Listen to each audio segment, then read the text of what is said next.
Berat Gjimshiti ishte dje në fush për Atalantën gjatë fitores në Bologna në Serie A. Kapiteni kombëtarës shqiptare po shfilloi një sezon shumë të mirë, ndërsa ai ka dhënë një intervistë në podcastin e Hajde Lushtakut, që është e bashkëshortja e Meri Demiralit, ish shoku të skuadrës së mbrojtësit shqiptar. Gjimshiti flet për suksesin në Ligën e Europës e Europianet me Shqipërinë, ndeshjen me Serbinë dhe rastin e Beogradit, te deri te ndjenjat e ndaluara fillimisht me gruan e tij që ka origjinë nga Serbia. Berat, ju jeni shqiptari i parë që fiton në Ligën e Europës. Është kjo arritja më e madhe e karrierës suaj? Si arritje nëse shohim vetëm futbollin, sepse nëse më pyet për jetën, do të thosha jo, duke qenë se arritja më e madhe është që kam 3 fëmijë të shëndetshëm. Në aspektin e futbollit, patjetër që është arritja më e madhe dhe jam shumë krenar që në atë ndeshje kam qenë kapiteni i skuadrës.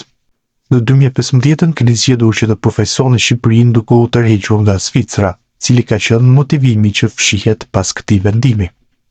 Ka kaluar pak kohë nga ai moment, por motivimi më i madh ka qenë babai im, ai ka këmbgulur dhe më ka shtyrë që të luaja për Shqipërinë.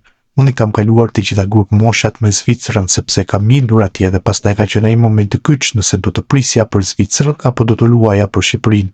Në atë moment e mbaj mend ka qenë trajneri De Biasi në kualifikimet për Europian.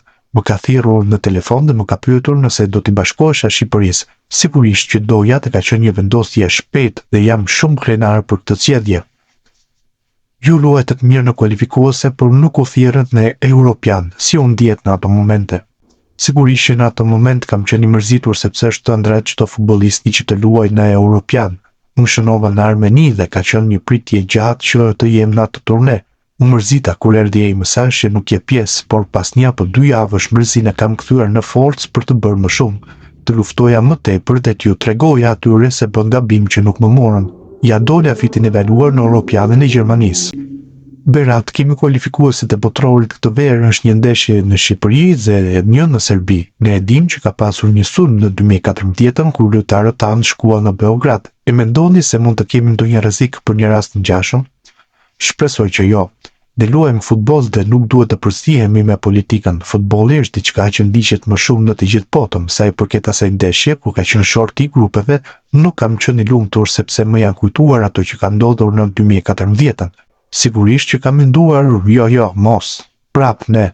Por tani që ka kaluar dhe kohë, zhvilluar dhe futbolli në Shqipëri dhe tifozët mezi e presin atë ndeshje, por nuk do të jetë ndonjë rrezik. Do të merren masat dhe do të luajmë vetëm futboll. Shpresojmë të paktën.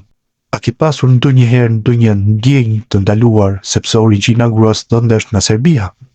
Po, sigurisht që po, sidomos në fillim, kur jemi takuar herën e parë, sepse ajo është lindur në Zvicër si edhe unë, nëpërmjet rrethit shoqëror. Fillimisht ishte një shoqëri e mirë dhe pastaj u zhvillua në dashuri. Në ato momente nuk e kam pasur për veten këtë dashurinë e ndaluar, por më shumë e kam pasur për prindrit e mi. Ka qenë ajo frika më e madhe, por me kalimin e kohës ata kanë njohur gruan time dhe tani jemi bërë një familje e madhe. Ato bisedat politike, jo shqiptar, jo serb, nuk janë pjesa jone. Mendojmë vetëm për dashurinë që kemi për njëri tjetrin. A e kanë pranuar mirë martesën familjarët? Minjëherë me thënë të drejtën jo, sepse ata kanë menduar se isha shumë njeri, vetëm 18 vjeç, shoqëri dhe nuk është diçka serioze, por pas disa muajve u kam thënë që është serioze dhe dua shumë. Pastaj e kanë njohur më mirë dhe e kanë pranuar ashtu siç është. Prap se prap në dashuri nuk ka vend për të gjëra. Dhe ajo ka qenë forca që e kemi përballuar edhe pse ka pasur komente negative. Në fillim më kanë lënduar pak, pastaj janë forcuar dhe nuk më bënin përshtypje. Një futbollist detyrohet që të mos ketë shumë kohë për familjen, ke fëmijë, ke grua. E ka pasur ndonjë moment gjatë karrierës ku ke menduar që të tërhiqesh nga futbolli? Për të tërhequr jo, por sigurisht që sakrifica më e madhe për ne është familja.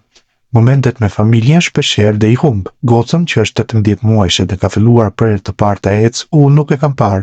Janë gjëra të bukura që nuk i përjeton dot. Nuk je në shtëpi, por më shumë je në hotele. Njerëzit nga jashtë nuk e shohin. Thonë që ju merrni gjithë ato bara dhe nuk mund të ankoheni.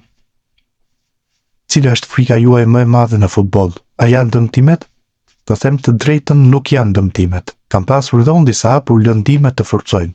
Besoj se frika më e madhe është kur vjen momenti që duhet të thuash boll, nuk kam më futboll.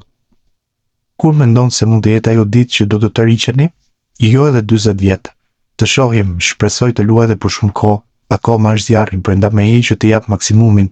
Nuk e kam menduar fort, por do të vijë ai moment, jam duke u përgatitur pak a shumë. Çfarë mund të bëjmë shiti më pas? Ne jemi mësuar në futbollin, kemi kaluar gjithë atë kohë, duke dinë se do të bëj pak pushim apo do të angazhohem direkt. Do të bëj diplomën e trajnerit dhe pastaj do të vendos. Flas edhe shpesh me gruan time dhe asaj i pëlqen që unë të qëndroj në botën e futbollit. Pse jo si trajner?